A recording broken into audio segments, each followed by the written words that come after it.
Jaya Radha Madhava Punya Bihari.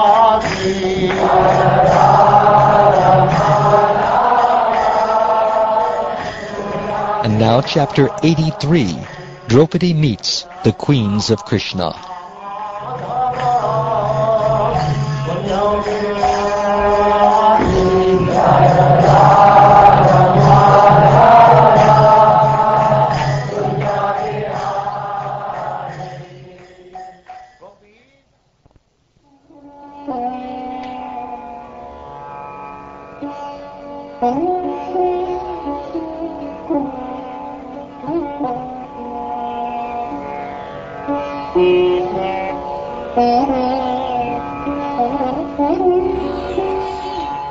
Shukdev Goswami said, "Thus Lord Krishna, the spiritual master of the gopis and the very purpose of their life, showed them his mercy. He then met with Yudhishthir and all his other relatives and inquired from them about their welfare.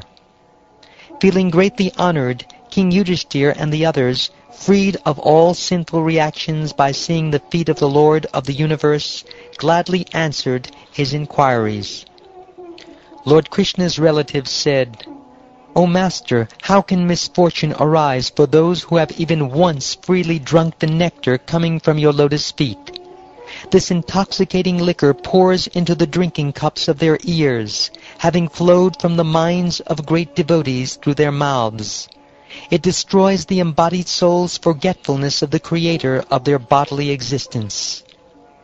The radiance of your personal form dispels the threefold effects of material consciousness, and by your grace we become immersed in total happiness. Your knowledge is indivisible and unrestricted. By your Yogamaya potency, you have assumed this human form for protecting the Vedas, which had been threatened by time. We bow down to you, the final destination of perfect saints.' As Yudhishthir and the others were thus praising Lord Krishna, the crest jewel of all sublimely glorified personalities, the women of the Andaka and Kodava clans met with one another and began discussing topics about Govinda that are sung throughout the three worlds. Please listen as I relate these to you. Sri Draupadi said, 'O Vaidarbhi, Bhadra, and Jambavati, O Koshala, Satyabhama, and Kalindi, O Shaibya, Rohini, Lakshmana, and other wives of Lord Krishna, please tell me how the Supreme Lord Achyuta, imitating the ways of this world by his mystic power, came to marry each of you.' Sri Rukmini said, 'When all the kings held their bows at the ready to assure that I would be presented to Shishupal, he who puts the dust of his feet on the heads of invincible warriors took me from their midst as a lion forcibly takes his prey from the midst of goats and sheep.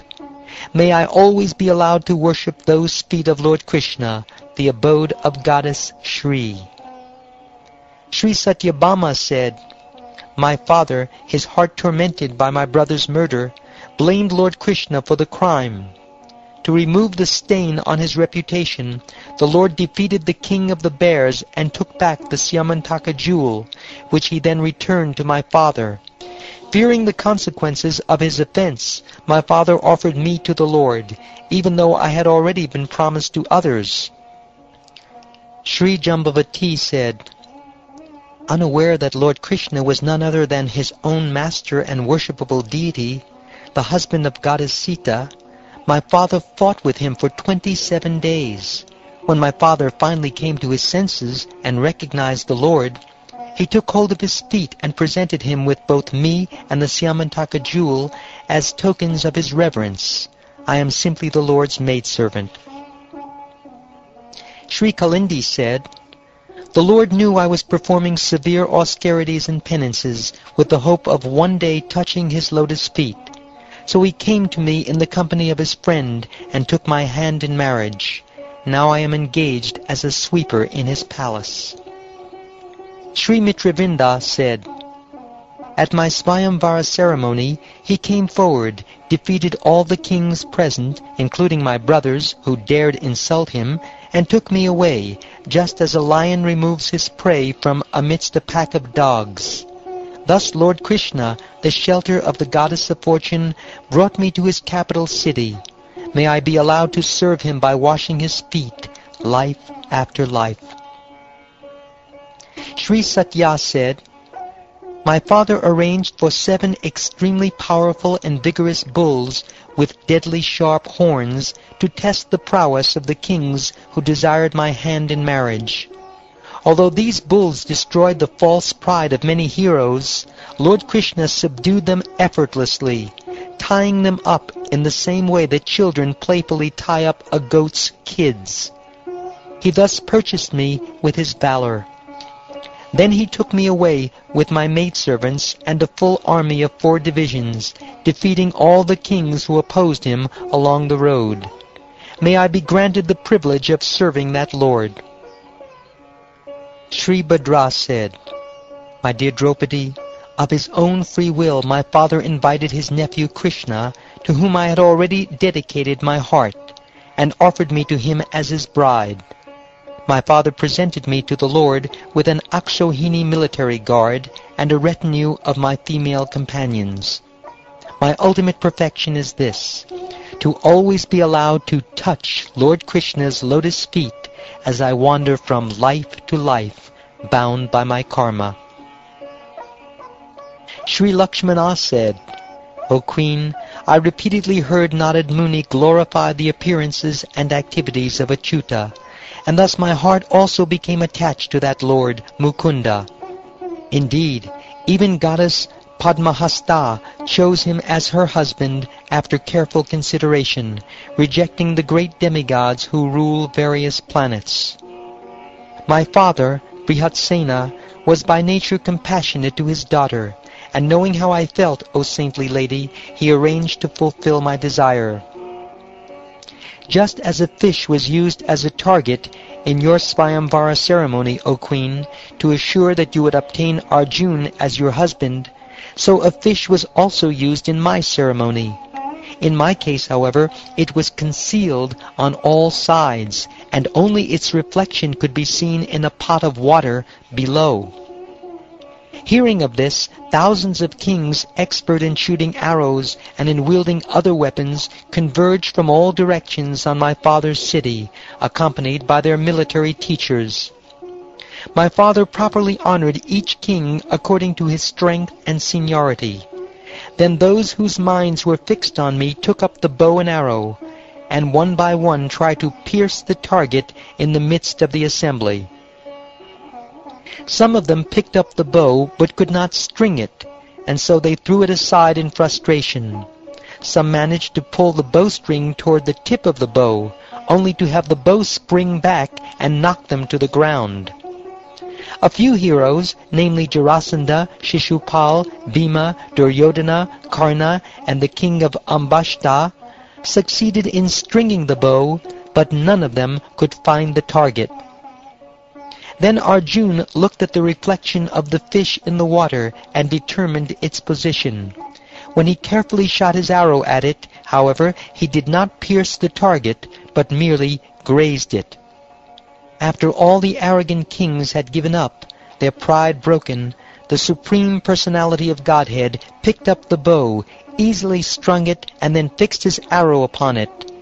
As the sun stood in the constellation Abhijit, he looked at the fish in the water only once, and then pierced it with the arrow, knocking it to the ground.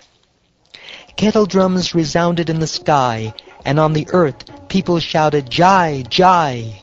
Overjoyed, demigods showered flowers.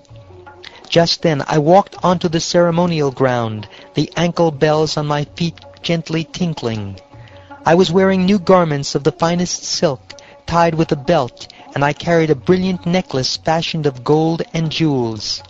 There was a shy smile on my face, and a wreath of flowers in my hair.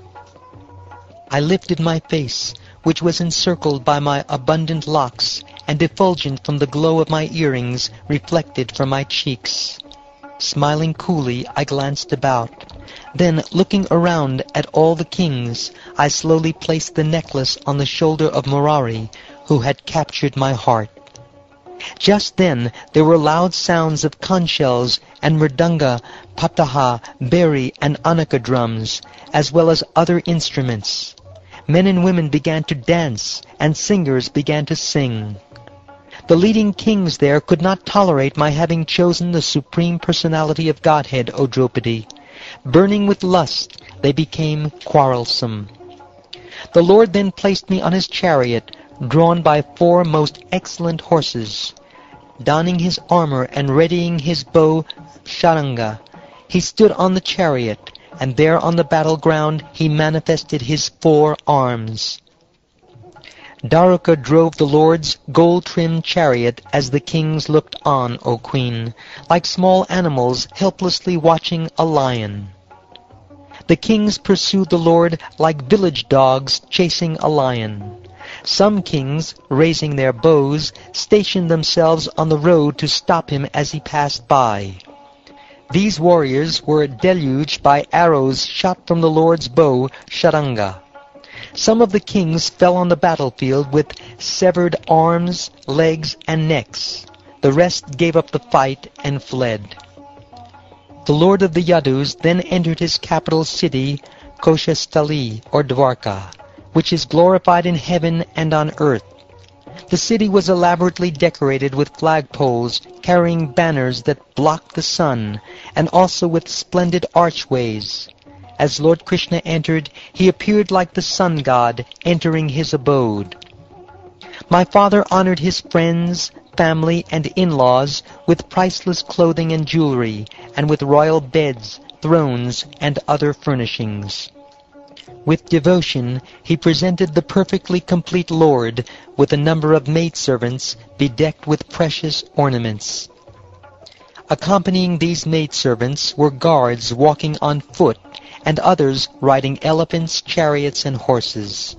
He also gave the Lord extremely valuable weapons. Thus, by renouncing all material association and practicing austere penances, we queens have all become personal maidservants of the self-satisfied Supreme Lord. Rohini Devi, speaking for the other queens, said, "After killing Bhaumasura and his followers, the Lord found us in the demon's prison and could understand that we were the daughters of the kings whom Bhauma had defeated during his conquest of the earth. The Lord set us free, and because we had been constantly meditating upon his lotus feet, the source of liberation from material entanglement, he agreed to marry us, though his every desire is already fulfilled.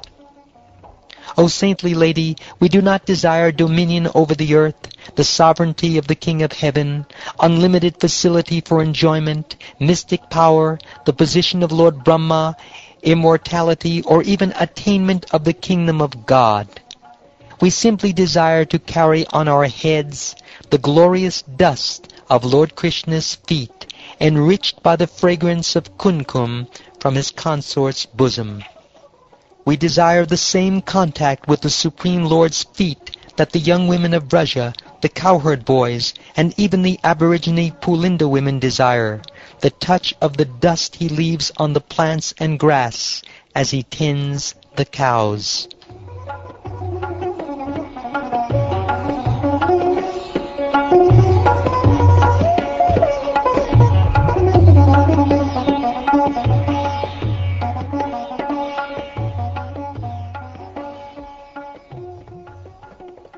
Thus ends the 83rd chapter of the 10th canto of the Srimad Bhagavatam, entitled Draupadi Meets the Queens of Krishna.